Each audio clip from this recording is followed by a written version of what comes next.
মানসিক ভারসাম্যহীন মায়ের কোল জুড়ে আসে ফুটফুটে নবজাতক। বাচ্চা প্রসবের পর বাঁশবাগানেই রক্তাক্ত অবস্থায় পড়েছিলেন তিনি। গ্রামবাসী টের পেয়ে উদ্ধার করে শিশুটিকে। ঘটনাটি যশোরের বেনাপোল সীমান্তের বড় আছড়া গ্রামের। স্থানীয়রা জানান, মঙ্গলবার মধ্যরাতে বাঁশবাগানে বিড়ালের বাচ্চার ডাকের মতো শব্দ শুনতে পান ওই গ্রামের নূরজাহান বেগম। কাছে গিয়ে দেখেন মাটিতে সদ্য ভূমিষ্ঠ শিশুটি পড়ে আছে। নূরজাহান বেগমকে দেখে পালিয়ে যান মানসিক ভারসাম্যহীন মা।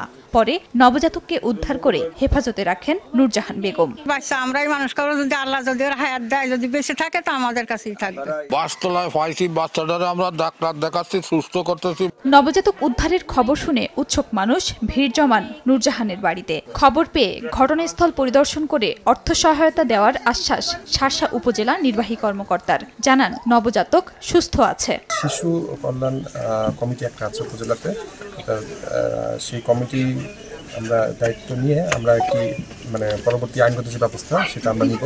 সন্তানটিকে লালন পালন করার আগ্রহ প্রকাশ করেছেন উদ্ধারকারী নূরজাহান বেগম। শিশুটির নাম রাখা হয়েছে বিল্লাল হোসেন।